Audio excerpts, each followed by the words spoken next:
Hi guys, welcome back for episode number 29 of the weekly playback. So I actually didn't get a chance to play too many games this past week because it was a very busy week work-wise, but I do have a lot of games to show you that have arrived, but we can get to that in a bit. So the first game that I did get to play is Twin Palms. So I talked a little bit about this before when it arrived. So this is a game that's currently on Kickstarter. It's a trick-taking game.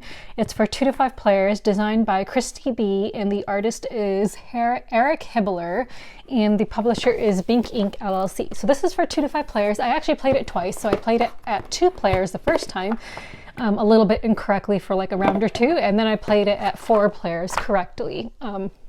So let's just show you a couple of things. So here is the round tracker, which will vary depending on the player count. And the back of that is just pretty. The artwork is pretty unique. I like it. And then each player is going to have a set of cards. So I'll just show you the green example. So each player is going to have betting cards, and I'll explain betting and bidding cards in a minute. And each player is going to have bid cards, which go from 0 to 5. And then each person will have a player aid, which will go over the different modes of play. So there are 4 different modes of play. There's easy, normal, advanced, and extreme. And both times I played it advanced, so which is fine. So you are going to have 3 different suits, and the 3 different suits are dolphins, palms, and sunglasses. And they are numbered 0 to 10, and there are wilds, and wilds can only be a different number. They cannot be a different suit. So at the beginning of each round, and I believe that for the first game you play, the first player in a round is the person who last visited a beach. So at the beginning of each round, you will be dealt 10 cards, and you are going to look at your hand of cards and try to determine how many tricks you think you can win. And again, this card will serve as a player aid to show you how to win tricks. So suits, you want to get a pair. In a pair of palms will always defeat a pair of dolphins, which will always defeat a pair of sunglasses, which will always defeat a pair of mixed suits. And then after that, you go to no pair, in which case a no pair of palms will be a no pair of dolphins, which will be a no pair of sunglasses, which will be a no pair of mixed. And when you go to no pair, you also pay attention to the numbers if you need to see which hand has a higher number in it if you are looking at no pairs. So you're going to look at your hand of 10 cards and try to take a guess as to how many tricks you think you will win. So you are then going to place a bid face down, and if you bid correctly, you will get what is on that bid card. So let's suppose you bid that you will win all 5 tricks, like if you have an amazing hand, and there's only 5 tricks per round, by the way. So if you won all 5 tricks, you would get 15 points for bidding correctly. And then it decreases from there. And then, so like for example, if you bid 1, you would get 3 points if you bid correctly. If you bid 0 and you don't win any bids, you will get 5 coins. However, if you bid 0 and you actually did end up winning a trick, you will not get anything, whereas all of the rest do offer a consolation prize. So let's suppose you bid incorrectly with 3, and you actually won 2 tricks instead of 3, you will get 1 coin per trick that you won, and that is the same for all of the rest. So 0 is the one that you kind of need to be careful about.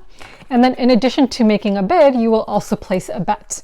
And your bet can either be 0, 1/2, or maximum. And the maximum can only be what the current round level is. So if you're in round 1, you can only bid a maximum of 1. If you're in round 5, you can bid a maximum you can bet a maximum of 5 coins. If you bid correctly, then you made a bet, then you will get that back in what you bet. So like, let's suppose you bet 5 and you bid correctly, you will get 5 coins. However, if you bid incorrectly, you will of course lose your entire bet. So it's a really interesting game. Definitely recommend it at higher player counts. I really like it because I really think it's a lot of fun when you can try to kind of guess what you might win, like how many tricks you might win. And then I remember one round where we were going around and I had bid, I believe, 1 or 2 tricks, and I was really nervous because I had already won like 2 tricks and I did not want to win another trick because, you know, otherwise my bet would be lost and I would only get 1 coin per trick if I didn't get my bid correct.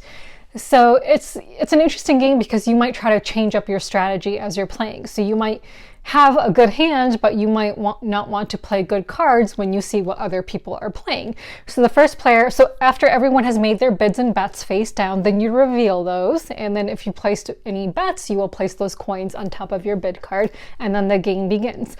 So you start with the first player, and then whoever wins the first trick will then start the next round, and so on until you have played a total of 5 tricks, and then you go on to the next round. So yeah, so I think it's a lot of fun. I think it's, I think the bidding and betting aspect, it definitely makes it more interesting. And, you know, it was just, I just think it was fun. I just really liked it. You know, if you're looking for like an interesting, fun trick-taking game, then I would say definitely check this out. I never bid 0, but other players did, and they, of course, lost because they ended up winning a trick. So, you know, bidding 0 can be a bit tricky. And also, you know, there is a way to cancel, you know, to tie, and then a person who bid 0 would, you know, might end up winning a trick when they really didn't want to. So, you know, you can look at what other people are playing for their tricks and then adjust the tricks that you're going to play based on what other players before you are playing. So I like that. I like trick-taking games where you can kind of strategically decide whether or not to play a certain trick based on what the players before you have played. Kind of reminded me a bit of games like Witch's Brew, or yeah, like Witch's Brew. I'm sure there are other games that are similar. I think like Tournament at Avalon, I think might be similar to that, where you can kind of see what other people are playing first, or Brian Burrow, and then decide what you want to play. So I like that. I like those kind of trick-taking games. And if you're into trick-taking games, I would say check it out. And the artwork is pretty, I like the artwork. So yeah, so check out this game if you're into trick-taking games. It's currently on Kickstarter. The next game, oh, and I'll just show you some more of the components because I don't think I did a good job with that. So again, here are some of the cards, and even the different suits have like some unique artwork on them. So as you can see, yeah, so if you know, if you like beachy themes as well, then this would be a good game to play. And then the sand dollars are the points, which I'll show in a second. Oh, and the backs of the cards are pretty. And then you have these sand dollars, and the first player marker is a shark fin, and the round tracker is a stingray, which I cannot find right now. All right, so that was the first game I played. The second game I will talk about is the Isle of Cats, Explore and Draw. So this game is designed by Frank West. The artist is Dragolisco and Frank West, and the publisher is the City of Games. Now, this of course is designed by the same designer who designed the Isle of Cats, but this is a roll and write game, and I absolutely love it. I only played it solo, and I played it incorrectly. Well, I scored incorrectly. So I played it solo, and I like that it comes with a bunch of different sets of markers. I don't need to laminate sheets because it's already a dry erase board, so that's pretty cool. I like when I don't need to laminate sheets. So this was a recent Kickstarter arrival for me. So you are going to, where's the, oh, actually it's a card. So the round tracker is actually a card, and that is on which you will have this Vesh's boat. I believe that's what it's called. So the boat will be keeping track of the rounds on here, and when it reaches the hand, you score. And you are going to have different cards. So you are going to have, so I'm going to explain it for a solo mode. The multiplayer mode is going to be pretty self-explanatory. I'll just explain the extra steps you need to take for a solo game. So you are going to have,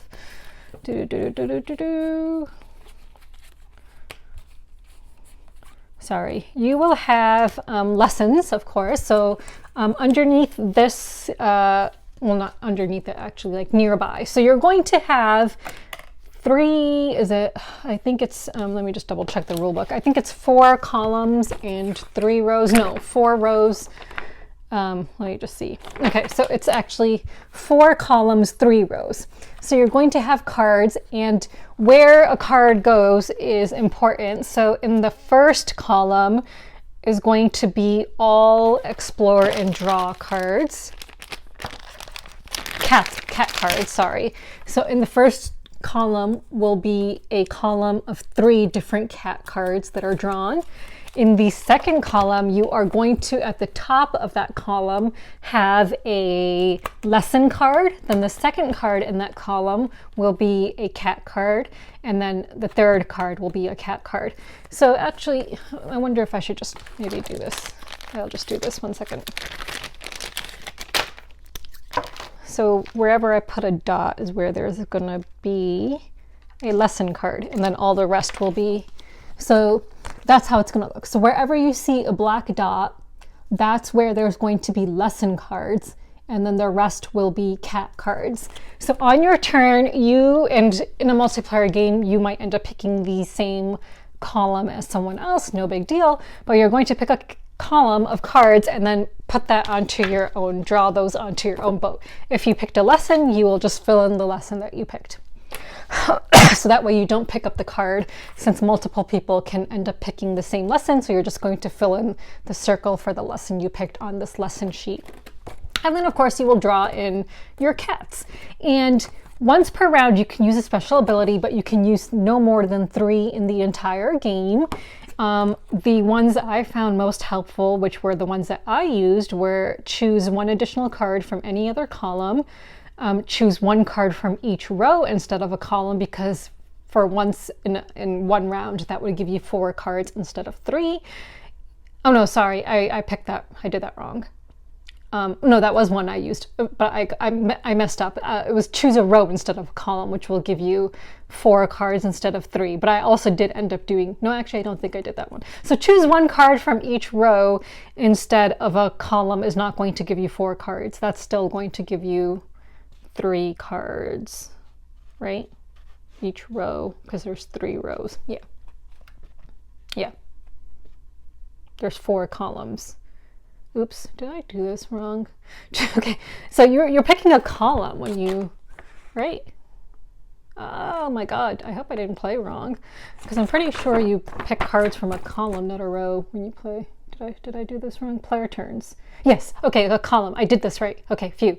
Each player should choose a column from the island and then resolve all 3 cards in that column. I played correctly. I did do it with columns. I don't know why I'm getting so confused right now. Okay, so one of the special abilities is you can choose a row instead of a column, which will then give you the ability to pick 4 cards. And then another ability is draw your next cat twice. I can't remember, did I choose that one? I don't remember which ones I used. And then there's another one that says draw your next treasure twice. So you can only use 3 specials in the whole game, but you cannot use the same one more than once. And yeah, so I actually don't remember which ones I picked, but I know I played correctly. I did go by columns and not rows. So yeah, so if you use the special ability that says choose a row instead of a column, then you will get to pick 4 cards, because then you will have 4 cards in a row. But when you pick a column, it's only 3 cards. So yeah, so I mean, if you end up picking the last column multiple times, then you're going to end up with more lessons instead of cats to actually draw or treasures to draw. So, you know, I guess if the lessons are easy to complete, then you might want to pick the last column. I usually tended to go for the middle column just because I didn't want, was it the middle one? How many are there again? The second or third one, because there's 4 columns. So I would tend to go for those ones, just so I would have like only 1 lesson to fill in. So yeah, and then scoring, you know, scoring is basically, you know, you're going to count up your families of cats, and a family of cats is 3 or more cats that are adjacent to each other, and the points will increase as your family increases. You will score your rare treasures, and also, you know, the first thing you ever draw can be drawn anywhere, but then after that you have to draw adjacent to something that you've already drawn. then you will score your lessons. You will score -1 for any visible rats, and then -5 for any rooms that are not completed. That's where I scored incorrectly, because I thought that by incomplete it meant that nothing was drawn in that room, but actually it means that each square is not filled up, which actually makes it so much harder. So my score was a lot worse than I thought it was going to be, because I had empty spaces in all of the rooms. And in a solo game, in addition to this, you will have some cat cards. So you are going to, at the beginning of each round, for the first 1, 2, 3, 4, 5 rounds, you're going to reveal a cat, and that cat will score you minus a certain number of points. I can't remember exactly how it goes. Let me just check. So in the solo mode, you will subtract. Oh no, okay. In the solo mode, I'm doing a terrible job, I know. So in the solo mode, you are playing against your sister. So your sister is trying to benefit from what you have placed on your boat, and she is going to score something based on what you have drawn, and you want to try and beat your sister's score. So at the end of the game, your sister is going to score 5 points for every cat on your boat of the first color revealed, then 4 points of every cat for every cat on your boat of the second color revealed, and then 3 points for every cat of the third color revealed, then 2, and then 1. So your sister is going to score points for those cats. And then your sister will also have lesson cards. So at the beginning of the game, you're going to reveal some lesson cards for your sister, and she will score for those lesson cards. And then I think that's it. So it was really hard. First of all, I scored it incorrectly, but then even when I adjusted my score to correct my score, it was even worse. So I'll be honest, when I played, I was not paying attention to these sister cards. I was like, how much of a difference can that really make? But yeah, I really screwed myself over. I think the first color I had show up was purple, and I did not pay attention to it, and I had a crap ton of purple cats on my boat. So of course my sister scored really highly, and I did very badly. So yeah, so the next time I play this solo, I'm definitely going to pay attention to what the sister, is scoring. But God, it's such a hard solo game. Like, I just don't know how you can fill up rooms, and then -5 points for each room that's not filled up. Like, that's hard. I guess I know you have to like try to, use treasures and use your abilities to do that, but still. And of course, there are these like special like little things on the board, and if you cover up like say a P with a purple cat, then you also get to put a treasure somewhere. But even then, that was really hard for me to do. I don't think I ended up getting any of those. But I'm definitely going to play again. I like this. I like this game. So I had recently actually culled Copenhagen Roll and Write from my collection, which does not have a solo mode, but it's also like a polyomino kind of game. And I think I actually discussed it in my previous video, or maybe the one before that. And I just felt like the theme did not go with the game. Like, I just did not feel like I was like actually constructing buildings in Copenhagen, and it just seemed like an average roll and write. So I got rid of that. I actually ended up culling it, and I feel like this is a good replacement for that, since it's also a polyomino roll and write, and I like it. I enjoyed it. I think it's pretty challenging, and I'm looking forward to playing it again and hopefully trying to get better at it, because I really, really suck at it. So yeah, so this was the second game I played. And then I will talk about, and also when I played with the just regular solo cards for the sister, but there are advanced ones as well. Like, oh my God, I just don't know. I think I'm gonna really suck at this. But yeah, so yeah, I like this game. Especially like, if you really want to play Isle of Cats, but you don't want to bring up the big box and stuff, then, it's a good alternative if you just want to look at some cute cats and stuff. So the next game I will talk about, actually, I'm not going to go into too much detail on the next game, because so a friend brought the next game to game night, and just coincidentally, I had recently reached out to the publisher to see if I could get a review copy of that game, which is Picture Perfect from Arcane Wonders. So I actually have a review copy on its way to me. So I want to wait until the review copy actually arrives before I talk about that game in detail with you guys. But yeah, so Picture Perfect, I'll just say this much though, that I really enjoyed it. I played it at 2 players and I thought it was super fun, and I seriously cannot wait for my copy to arrive and play it again. And when it does arrive, I'll talk a bit about it. I'll talk about it in more detail at that point in time so I can actually show you guys the components. But that was the 3rd game I played, was Picture Perfect by Arcane Wonders. So I'll talk about that in more detail once my review copy arrives. So next I will go to games that I have received. Actually, I'll first talk about games that I'm backing. So before we go on to games I've received, let me just talk about games I'm backing.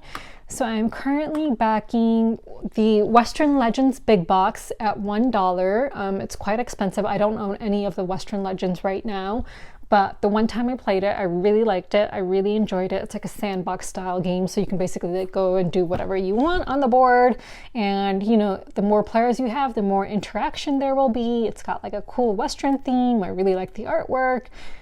So yeah, so I'm backing that at $1. And then of course I'm backing Twin Palms at $1 and Tang Garden Seasons at $1.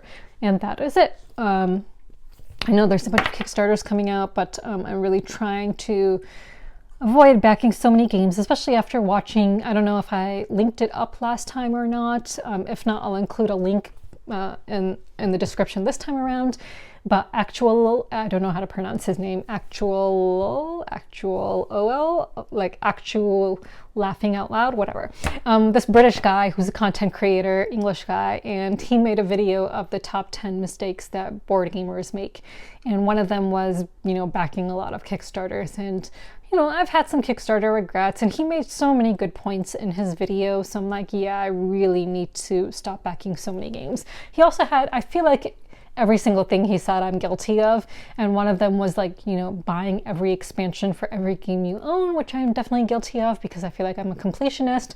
But then in actuality, how many times do I actually play with the expansions? Like, the only game that I consistently play with the expansions is 5 Tribes, the Artisans of Nagala expansion, which introduces the purple meeples, which I think greatly enhances the game. That is the one game that I will always play with the expansions. Otherwise, yeah, I can't say that I use the expansion every single time I play a game that comes with a bunch of expansions, but I still buy them, and maybe I should not. So his video really made me think about all the mistakes that I make. So yeah, I'll include a link to that video below because I thought it was a really good video. And yeah, so now I will, God, I'm such a mess today. Okay, so now I will go on to the games that I have received. Okay, let's go into, so the first game we'll talk about is Long Shot the Dice game. So this is a game I covered for its Kickstarter, and I'm so glad it arrived. I absolutely love this game. It is a roll and write game, and it is for 1 to 8 players. So you are betting on horses that are going around a racetrack, and this is one of those preview copies that I was so happy I got to keep and played multiple times with my game group. So I'm super glad to have this copy, which comes with additional cards, but I'll just show you some components. But I really love this game. I haven't played it solo. I would actually really like to try it solo. So you're going to have this racetrack, which the horses will be going around. Each player will have one of these cards to mark off some stuff on their own player board, which I'll explain in a minute.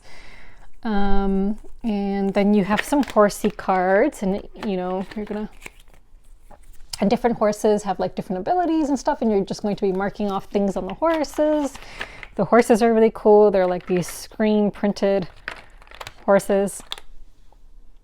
Yeah. And then you have your dice, and your dice determine like which horse moves and how many spaces.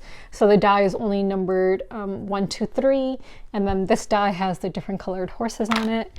And then you will have your player sheets in which you keep track of your bets and your special abilities. Like you can, you know, there's different things you can do. Like there's a concession stand, there's like helmets and stuff that you can mark off, and jerseys. I won't go into the whole playing part of it. You can watch my 1-minute overview video, which I'll link up below, but really fun game. Like, this is a super duper fun game, and every time my gaming group and I have played it, we've had so much fun playing it. So I was really excited to receive the production copy, but I will try it solo because I haven't played it solo yet. So that is the first game that arrived. And let me just put the board away. I like the box. I like how compact it is, and I just like love the magnetic closure and the artwork on the inside too. Just really, really like it. The next game I will talk about is this one, which I bought. So I bought Mr. Jack. Oh no, I left one of the games I bought somewhere else. I don't know where it is. Okay, so I bought Mr. Jack from Millennium Games in Rochester just because I really like kind of like hidden movement games, and I've read that this one is really good. I think that this is like a revised edition with updated artwork. It's a 2-player game designed by Bruno Cathala and Ludovic Maublanc, and the artist is Piero, I guess, but I just really love that cover. That is just so freaking pretty. Okay, but yeah, it comes with a pretty board of New York.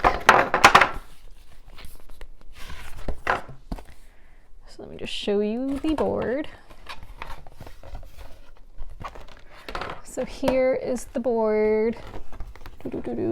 I don't know how to play yet, so can't explain that to you. But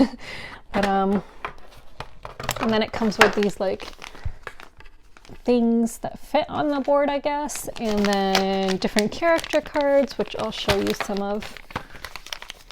Those are nice, and there's like different. So like. Yeah. And then each character card has like, each character has a token associated with it. And the token, and I think they each have like innocent cards too. These are actually cardboard, they're not cards, they're really nice. There are no cards in this game. So each character has an innocent thingy as well, and then the tokens, you have to put stickers on them, but it's no big deal because there's not too many. But each side has like two sides. Each one has 2 sides to it as well. So yeah. So I'm looking forward to playing this. I'm hoping I'll get to play it tomorrow. I have a friend coming over tomorrow, my playtesting buddy. So I'm hoping that we will get to play this tomorrow because I really want to. Someone said that it has like, it's like a really good combination of like hidden identity and like, or social deduction and hidden movement. So it's like kind of like a bit of both. So I'm looking forward to just trying it out. So a bit of social deduction and hidden movement, but it's a 2-player game. The next thing I will talk about, so I actually bought the Skulls of Sedlec, which is a, do I have it here? Oh, no, that's Death Valley. I don't know where it is. It's a button shy game, so I don't have it to show you, but it's one of those 18-card games from Button Shy. And I bought that from Millennium Games as well, and it's got pretty skulls on it. And then I had posted a photo of it on Instagram, and then someone commented that the solo mode is really good too, and there's like a whole bunch of different expansions to it. So then I went to the Button Shy website and I ordered all of the expansions. So I just like Button Shy games because, you know, they're games that you can just keep in your purse or your backpack or whatever, or your pocket, and then, you know, pull them out when you're like waiting for food somewhere or while you're traveling. You know, you can play them on the plane, whatever. So I really like them. I just think that they're so convenient, and if you just want to exercise your brain a little bit while you're waiting somewhere, or, you know, it's just something fun that's, you know, you can pull out easily and just play. So yeah, so I got the Skulls of Sedlec, and I'm really anxious to get the expansions that I ordered. I haven't even gotten a shipping notification yet, but I ordered them like a week ago. So we'll see. So the next thing I'll talk about is Karrier. So this is a game I'll be covering for Kickstarter. I think it's coming on Kickstarter in like a month or 2 or something like that. I need to double check. But it says Karrier is a board game where 36 players compete. You need to clean up your dedicated area and reach the sacred altar to win. Get rid of all of the trash in your land. Beware, some players can be sneaky. Secretly dump trash in other areas or throw it into opponents' carriers. Blow others' carriers up. Form your own strategy and be the first to take all the honor and reward. So this came all the way from Asia, and I assembled the altar. I didn't want to take it apart because I feel like, you know, when you take stuff apart and then put it back together, I feel like it just wears out the cardboard. But unfortunately, it does not fit fully assembled into the box, so I may throw away the insert so that it does. So yeah, and here is the board. Oh, it's really pretty. I really, really like it. It's got I believe from what I was reading online, there's like a push your luck element to this game as well, or maybe I'm getting it confused with another game. I'll just show you some of the components. So the different player. Oh no, oh no, he broke. Oh no, no, no, no. I'll have to super glue his feet back on. Oh deario. But here's a non-broken one. Okay. But I'm gonna have to super glue that poor horse's legs back on. Yeah, so it comes with different horses. Oh, that's a shame. I have to go buy super glue now. Yeah, and then it comes with some dice. Ew. And then a bunch of different cards, and I punched it out already. So there are these like different kinds of components, like these little bags and stuff. I don't know exactly what these things do yet, but we'll figure it out. And then cards have some pretty artwork on them as well. So I am looking forward to playing this. I've been trying to be more selective about which games I say yes to. So when I first started content creation, I'll be honest, I would have said yes to any game that a person wanted me to cover. But now I'm definitely trying to only cover games that I think I'll enjoy. So I ask people to send me a description of the game and send me the rulebook so that I can get an idea of whether I think it's a game that I will enjoy or not. Because if it's not my type of game, then I really don't want to cover it. So, you know, I think it's pretty well established that I'm not into like dungeon crawlers, so I'm not really going to cover a dungeon crawler game unless there's like an aspect to it that I might actually enjoy. So yeah, so I'm trying to be more selective about what I choose to cover. So we'll see. So that is Karrier. The next game came to me from all the way from Iran. So this is Belaad. So Belaad, it's a pretty heavy box, is the Land of Swords and Quills. The game designer is Ehsan let me just get his name right. Nazarzadeh, sorry, my eyesight is bad, it's pretty tiny. And the illustrations are I should be able to get these names right. I don't know why I'm having trouble pronouncing them today. Okay. Kamyar, Nasir Fard, and Davud Diba. And the publisher is Islima Games, More Than a Game. So it's really cool to receive a game from Iran, of course. So it's called Belaad. And this one has a push your luck element to it, which I do remember. I haven't punched it out yet. But here is the rule book. I read some reviews online, and it seemed it's an engine building game with a push your luck element, from what I can remember. Then there's a book, a scholar guidebook, because there's like different scholars in here, like real life scholars. So it's pretty cool. Like a lot of these people I do recognize, like Abul Fath Omar ibn Ibrahim al-Khayyam. So he was a famous poet in Iran. I actually did visit his grave when I went to Iran. There's Ibn Sina, which, you know, who was also a famous scholar. So it's really cool to just look through this and see all of these famous scholars who I've learned about or whose graves I've visited when I've been to Iran. So that is super duper cool. And the artwork is just unique. I just really love it. I haven't opened this yet, but there's a bunch of different tiles. Yeah, and then there's this. The box looks like this. Does this open?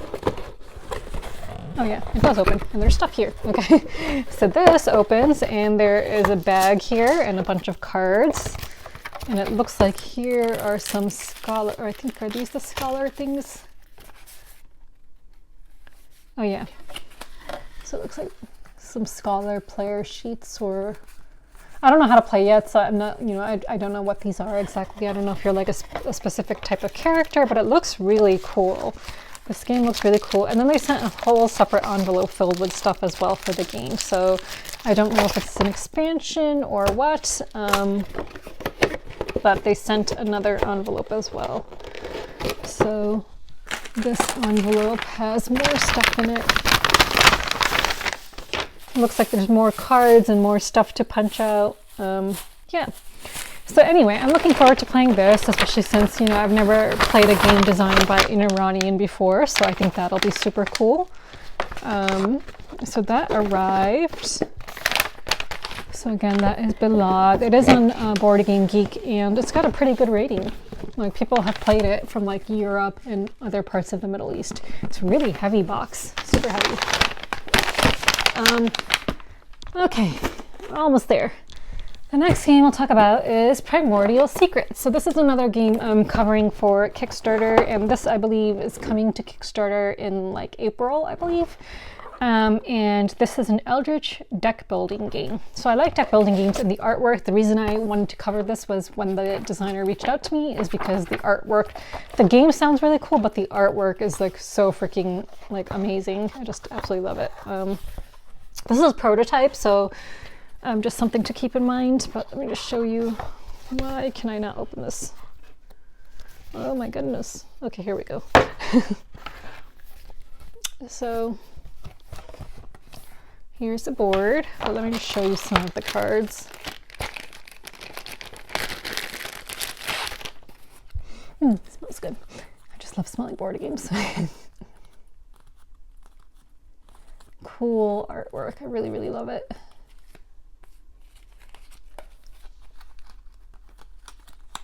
Yeah, so I really can't wait to play this. I really love deck building games. There's a bunch of more cards too with really cool artwork on them. So yeah, so definitely looking forward to playing this. Yeah.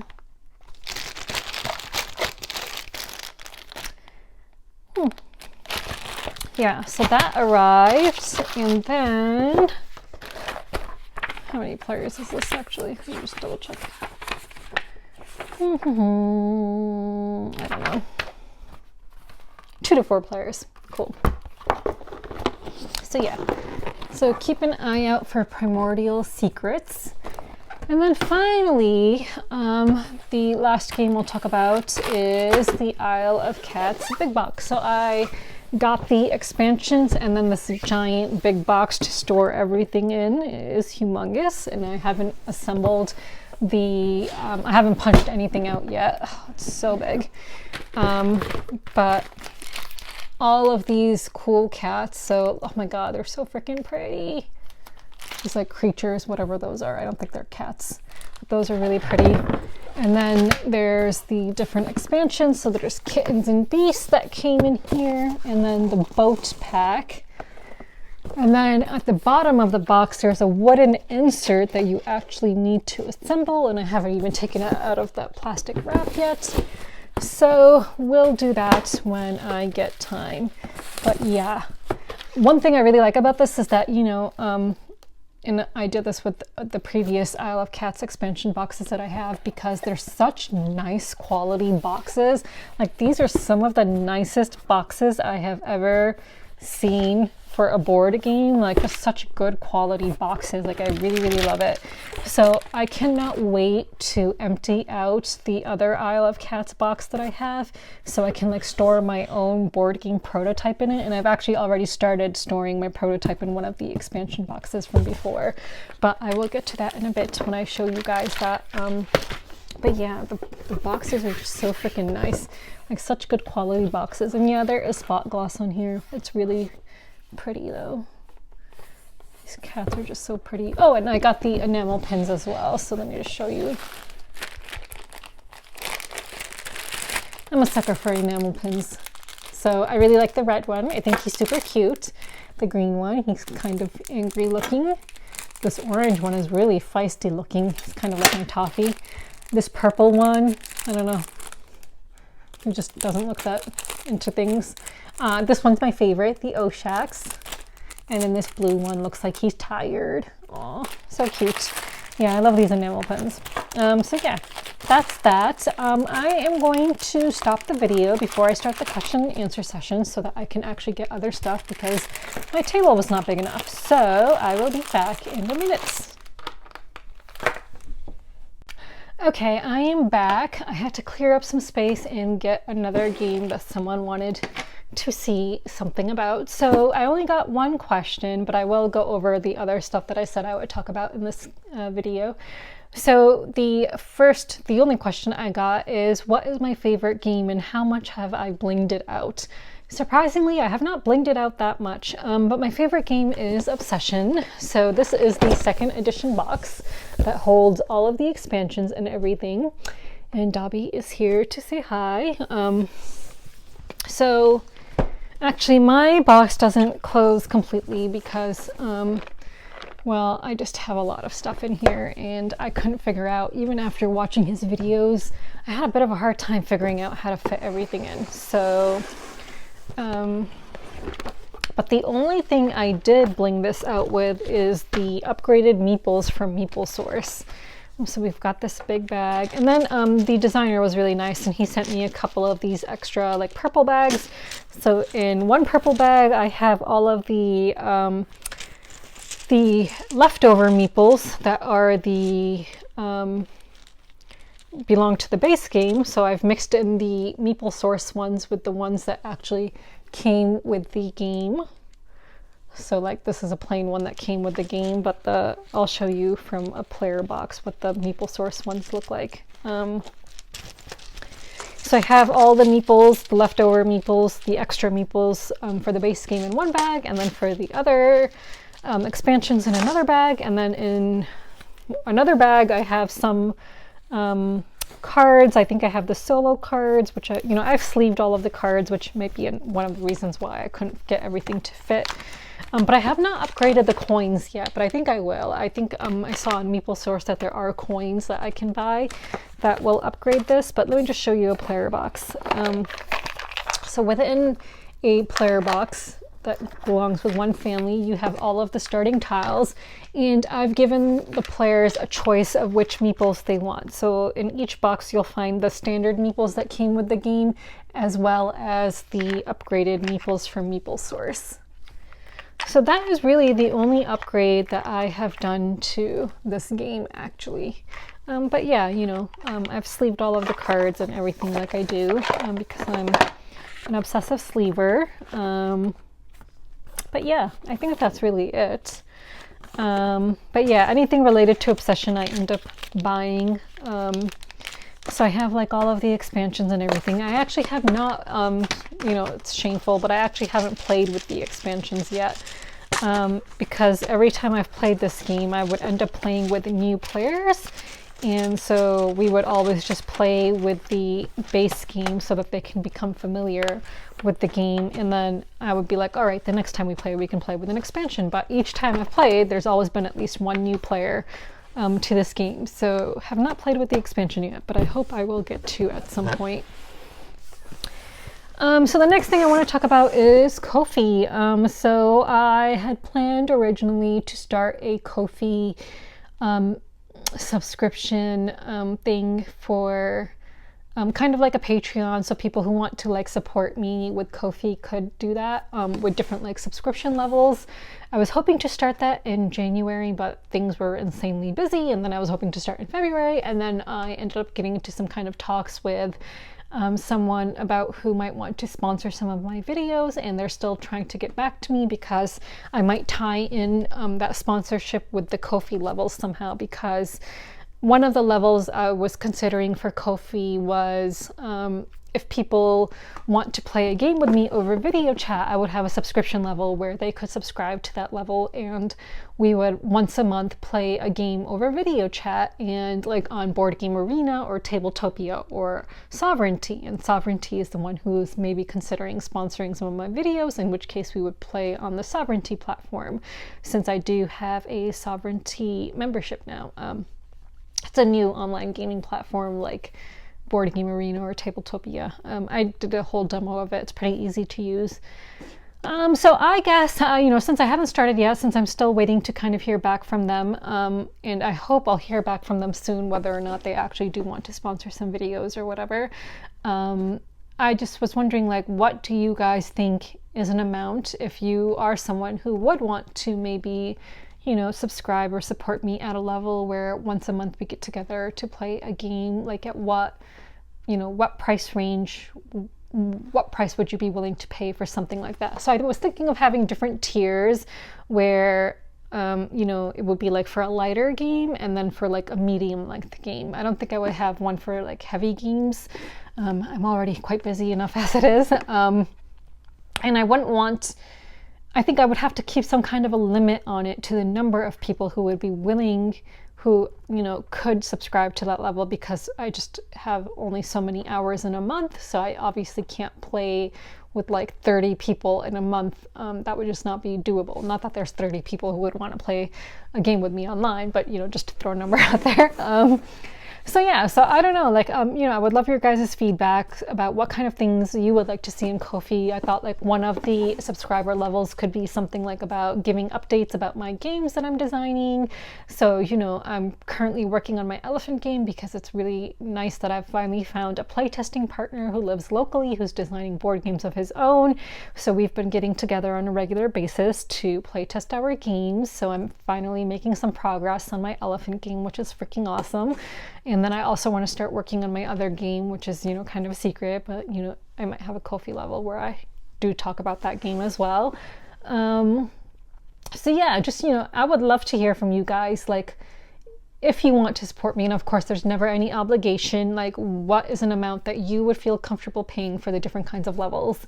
And of course, the higher up you go, that, you know, the higher levels would of course be entitled to everything in the lower levels that are below it. And of course, I was thinking of having one of the levels be like you would get to vote once a month on a game that you want me to do a 1-minute overview video for, which I haven't covered yet, though I have covered a lot. I feel like, I think I might have over 200 1-minute overview videos on my YouTube account. I'm not sure exactly how many, but I was thinking that could be also some kind of thing, like a reward level as well. So I just wanted to hear you guys about what you know, think and what you would like to see for the different Kofi subscription levels. And then I hope I will, you know, finally get that started soon.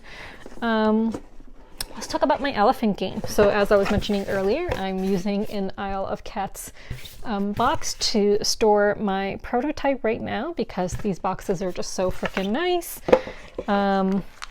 Actually, I don't have all of the cubes here, but I do have my elephants, which do make playtesting a lot more fun. So I bought these elephants from Meeple Source. I think there's like 25 of them. Not that we need that many. And then I have some cards which I can show you. So this is a deck building game. No, yeah, well, deck building. Yeah, I guess you could say deck building. Deck building and worker placement game. So I'm actually using Harry Potter sleeves. So let me just show you some cards. So right now, super duper basic. 1, 2, 3, 4, 5, 6. Just some examples here. Okay. So very basic right now. I've just basically been using index cards to make the cards, and each player has a starting hand of cards. And then you're going to basically, from your starting hand, you know, shuffle them, draw 5, and that's what you'll have to use in a round. There's different kinds of workers. There's a mahout. So a mahout is the worker who basically will be taking care of an elephant, and you will currently, as the game is being played, you need 1 mahout for each elephant you hope to rescue. There are volunteers, there's a driver, and in order to perform a rescue, you would need certain, you know, a certain number of workers. There's different kinds of resources. There's water, not water, but maybe I should make water one. There's food, there's medicine, and there's money. And then there's different kinds of activity cards. There's a market where, you know, you can get new cards if you are able to. You do need a worker left over for cards that you want. From the market. If you want to go to the market after a round is complete, then you do need a worker left over to do that. But so I've only actually play tested this once so far, but we're gonna do another play test tomorrow. But the first time we played it, we actually really enjoyed it, and the person who I was, you know, playing this game with said he actually really liked it, and, you know, he had choices to make because these cards are kind of like in Dune Imperium, where you have like an active ability where you can use the card, or you have like the resting ability or whatever, where if you aren't able to use a card, then you get whatever is on the bottom of the card. And so there were some interesting choices to make, and I'm just working on creating more cards right now. The board, I erased the board so that the marker wouldn't stick to the board, but I had a dry erase board where we actually had the different locations where elephants could be rescued from. But yeah, the first playtest went really well, and it was just a lot of fun to actually see my game in action. So that was really cool. And then afterwards, like, I made some notes online, and then my playtest buddy also contributed to that. So, you know, I think it's going well, and I'm super excited about my elephant game because it's actually, you know, becoming a reality, hopefully. And I do have a mentor in the board game industry, someone who owns a publishing company who had been mentoring me on this design, and then we were on a long hiatus because things got really busy and I hadn't yet created the cards, and he wanted me to playtest the game before we continued with my mentorship. So I will be starting that back up soon as well, after, you know, doing a few more playtests of this and then talking to my mentor and getting some feedback from him as well. So yeah, so it's been super exciting, and I'm just really excited that I'm making progress on that. I do want to make progress on my other game as well, which is a deck building game, but I will not say more about that right now. That one's going to be just purely deck building. So let me talk about something else now. So I didn't get any other questions or anything like that. Though someone did email me and he wanted me to talk a little bit more about double standards. And, you know, I know so many of you are just so sick of hearing this. So at this point in time, you can shut off this video if you don't want to hear me talk about double standards and all that stuff again. But there is, you know, some new stuff going on. So I thought I would talk about that. So as everyone knows, unless I guess you don't watch the news, there is, you know, a war going on between Russia and Ukraine. And we've seen a lot of people, rightfully so, show support for Ukraine. You know, lots of people have shown that they are, you know, support the Ukrainians. They are opposed to what Russia is doing. You know, we've seen a lot of people change their profile pictures into the Ukrainian flag. We've seen so many board game publishing companies make statements. We've seen even Gamma, you know, issue a statement about it. We've seen, you know, lots of people in the board gaming industry who are talking about it. Of course, you know, there could be reasons that this is related to the board gaming industry. You know, if they want to put sanctions on Russia, they, you know, I don't know, maybe it has some impact on, you know, manufacturing in Europe. I don't know. I don't know what the overall, you know, impact is on different parts of the world and trading and stuff like that. I mean, we've seen an impact on gas prices, of course, but, you know, I'm not an expert in war, so I cannot comment on why this is something that more people are, you know, much more willing to comment on than other issues, but that is the case. Like, you know, so going back to when Palestine was being attacked, I mean, they're always under attack, but, you know, when things were ramped up, and, you know, lots of people were very silent, and those same people who were silent are now speaking up about Ukraine. And at that time, people said that they, you know, were silent because one of the excuses given for being silent about Palestine was that, oh, well, it's not happening on American soil. Like, it's not an American issue, so they're not going to comment on it. Well, since when was Ukraine a part of America? Like, Ukraine is not a part of America yet. Now, all these people who were silent about Palestine are issuing statements about Ukraine, and the same people who said that they, you know, they just don't want to get involved in every global issue have been very supportive and vocal about Ukraine. You know, people like Rodney Smith, who didn't say a single word about Palestine or posting, you know, tweets about Ukraine and in support of Ukraine. So, you know, again, double standards. I think we see time and time again that certain parts of the world just will never ever get the same kind of attention. And so this person had emailed me, And they sent me a screenshot from a comment section on, so I'll say this first, I do like Alex from Board Game Code, you know, I would consider him to be a friend. I don't know how he feels, but, you know, I felt like we were friends. At one point, maybe we're not like good friends, but, you know, at one point I felt like we were friends. And, you know, I was happy to see him when I saw him at PAX Unplugged, and I do watch his videos. I think they're super useful. But someone sent me a screenshot from a comment on one of his videos, and I couldn't find it. Like, I went and watched some of his videos, and I went through the comment section, and I couldn't find this comment, so I don't know where it was, but I'll post up the comment here. So someone named Mustafa Azmi commented, "Isn't Palestine getting invaded too?" And then Board Game Code, and I can't click on read more because this is a screenshot that someone sent to me, so I don't know what the rest of this says, but I can kind of gather. So he wrote, "To take land, not that I know of, to defend against rockets being shot into Israel, absolutely. I 100% respect the fact that you and I might disagree on whether that's right or not, but hopefully we can agree that the two situations are entirely different. Russia is trying to take over a country that did not shoot rockets into it. Israel did not attempt to take over a country and was being," and then I can't see what the rest is, and I couldn't find this comment on the videos, any video that I saw. So, but I'm assuming he says being attacked. So, you know, first of all, I do 100% disagree with Alex's take on this. And I understand that there are lots of people who will have Alex's take on the situation.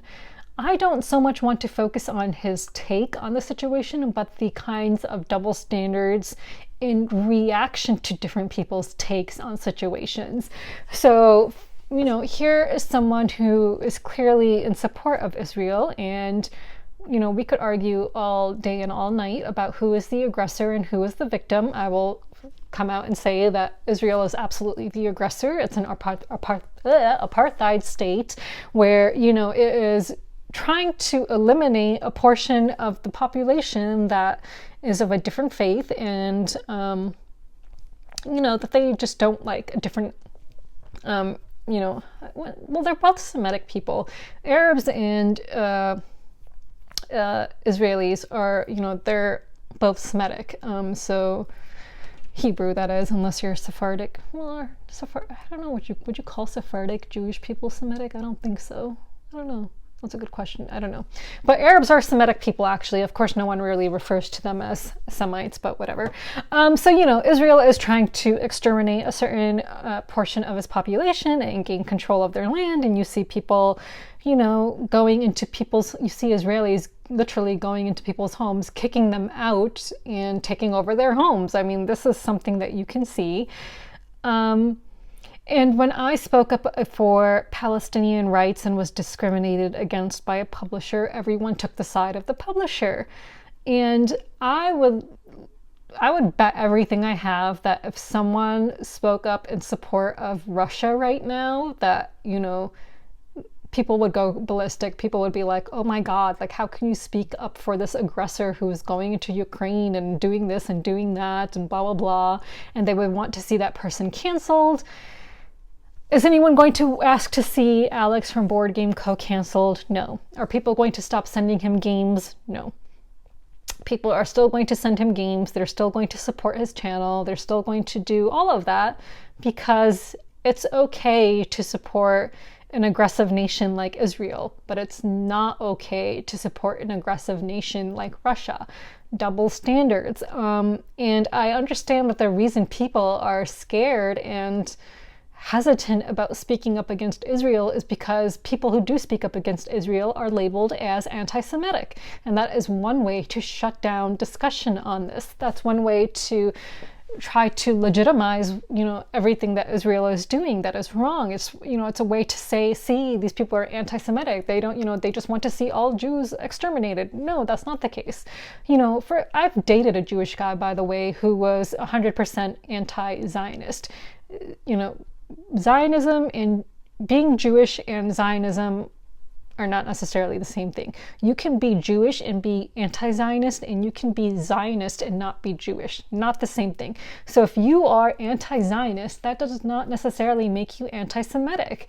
If I were anti-Semitic, I would not have dated a Jewish guy.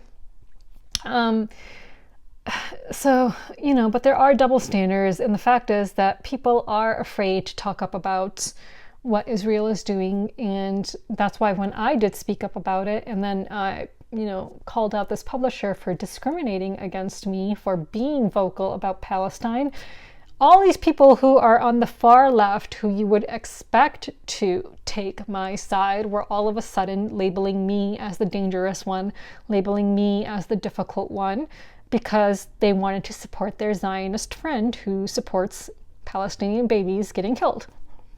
So it is one of those situations where even people on the far left will just not ever say anything about it, and they won't become as vocal or as aggressive about it as they do other things, like the way that people are as vocal and aggressive about trans rights, the way they're being as vocal and aggressive right now about what's happening in Ukraine.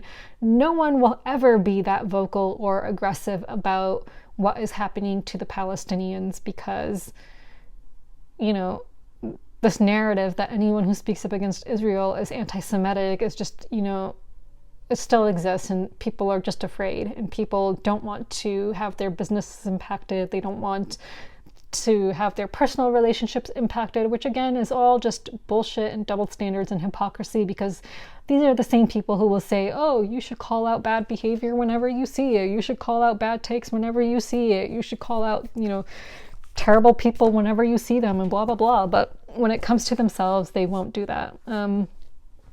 So someone just wanted me to talk about it, so I thought I would. I'm disappointed that this is the take that Alex has, and I do think it's 100% wrong, and I do think that he is giving misinformation to people, and I do think that anyone who wants to really learn about what is going on in Palestine should definitely read into it.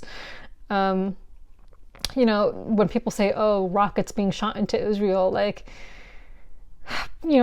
please go and read about what these rockets are like. How many Israelis are killed? How many Palestinians are killed every year? There's no comparison. I mean, if you want to compare human lives lost on one side to human lives lost on another, Israel is the aggressor. It's the Palestinians who are the victims, not the other way around. It's the Palestinians who are suffering. It's the Palestinians who are living without rights. It's the Palestinians who are living without access to water and healthcare and COVID vaccines and all of that. They're living in a police state. It's all of that, and it's everything that these far left people would typically speak up against. But in the board gaming community, God forbid, they become very vocal about that. These double standards definitely do exist, and they will continue to exist. And you know what? It sucks. It sucks being the only person who kind of has a voice in the board game industry, who, speaks up about this, and to feel all alone and feel like there's really no one else who understands how you're stuck in this situation where everyone hates you. so I'm in this position where people on the far right hate me and people on the far left hate me. Just because I will not simply agree with people on a certain side, just because we identify as the same, we identify similarly on, in politics. I'm a liberal, I'm a Democrat. Well, I would more identify with a Green Party or even a Socialist Party, to be honest, than I would a Democratic Party. But I do vote Democrat just because, the way the elections are in America, there's no way in hell that a non-Democratic party the Green Party is ever going to win. So, but anyway, without getting too much into politics, it just sucks to be all alone and to speak my mind knowing that I'm going to get shit on from both sides of the political spectrum. So when I voice my displeasure with the double standards that people on the far left have, they hate me for it. And then of course the people on the far right don't exactly like me either, because I'm Muslim. So it really, really sucks. I will just say this. I remember in elementary school, you would see on the wall those sayings that, they would try to instill good values into kids in elementary school. And one of them was, what is popular is not always right, and what is right is not always popular. I mean, such a basic concept that teachers try to instill in kids, and here we are as adults and we give into this kind of like mob behavior just to fit into different groups. I mean, people do, I don't, but there are people who do give into this kind of behavior just so that they can fit in, and they're just too afraid to actually voice their maybe true opinions that, you know what guys, what we're doing here is wrong. Maybe we should actually like look at what's being said and what's happening, and then come to some kind of a conclusion instead of just automatically labeling someone as dangerous or automatically labeling someone as difficult. Like maybe actually look at the substance of what is being said instead of being worried about losing their own followers or losing their own profits or whatever. I mean, you know, I would say a lot of people in this industry are just sellouts. They're just afraid of losing business. They're afraid of losing followers. And that's why they stay silent on issues and don't say stuff which, you know, you would expect people on their side of the political spectrum to speak about. So Rodney, who is like apparently, you know, a super liberal dude who cares about, you know, diversity, never once says anything about Palestine, but now he's posting about Ukraine. I mean, you know, and I'm just so sick of all these double standards and hypocrisy and bullshit. And every time I speak about it, I get shit on. So yeah. But someone wanted me to talk about it, so I said I would. But yeah, going back to this comment that Alex made, he's still going to be sent games. He's still going to get business. No one's going to care that he supports an apartheid state like he is. Yeah, but he supports an aggressive state. So, you know, I think Alex as a person is you know, I don't know him very well, but from when I did get to know him, he seemed really kind and, you know, I liked him. So I am disappointed by this, but oh well. What else can I say about that? I don't know. Yeah, I guess that's it. I'm not the most eloquent of people, I know. Except I wish you guys could see me in court, because I think when I'm in court, I am much more eloquent when I'm, you know, making my arguments about cases that I know really well. But when I'm just sitting here babbling in front of a camera, not the most eloquent of people. But yeah, I hope people can understand what I'm saying. It just really, really sucks. So yeah, I will not be doing a video next weekend because I'm actually heading up to Florida on Saturday, and I'll be heading to Rochester on Friday because I'll be dropping off my cat, and my mom will be dropping off her cat as well, and then my sister and her husband will be watching the cats because, you know, they just returned from Florida today, and my mom was watching their cats for them. There are 3 cats with Toffee there as well. So next weekend, for a whole week, there will be a house full of cats because my Dobby will be there, Toffee will be there, and my sister's 3 cats, while me and my mom are visiting my younger sister in Florida. I did reach out to the Dice Tower. They do make their video schedule a month in advance, and I know that from when they asked me to appear on the Dice Tower for my top 10 last year. So I know that they schedule that a month in advance. So we won't be shooting any content together, but I might be able to head down and play a game with them, which if I do get to, if they, you know, actually do want me to come down and play a game and tell me about, you know, which games they're playing, and if that happens, that would be fun. I think it would be fun to play a game with them. You know, I was a little bit disappointed that I didn't get asked to be a guest at Dice Tower West, but whatever. So I know I'm too controversial for some people, so oh well. Yeah, so I guess that's it. So there won't be a video next weekend, and then the weekend after there might be one, but maybe not until Sunday because I return from Florida on Saturday, but I probably won't head back to Ithaca until Sunday. So I don't know. I'll keep you guys posted. I'll, you know, post in the community section of my YouTube page. I guess that's it. And I'll of course post pictures if I do get to play a game with the Dice Tower guys. I'll post a photo. But I hope you guys have a really good week and 2 weeks if I don't see you for a while. Oh, and I should ask you guys a question. So, since someone asked me about my favorite game and how much I blinged it up, tell me about your favorite game and how you've blinged it up, if you've blinged it up. Do you feel a need to bling it up? Is that the phrase? Bling it up? Bling up? Or is it just bling up? Bling up or bling it up? I don't know. God, I feel like I'm such a wreck today, and I'm sorry. So, yeah, sorry for all my babbling as usual. I just feel like sometimes I'm not completely, yeah, I just babble a lot. So yeah, I guess that's it. All right, until next time, guys, whenever that is, bye.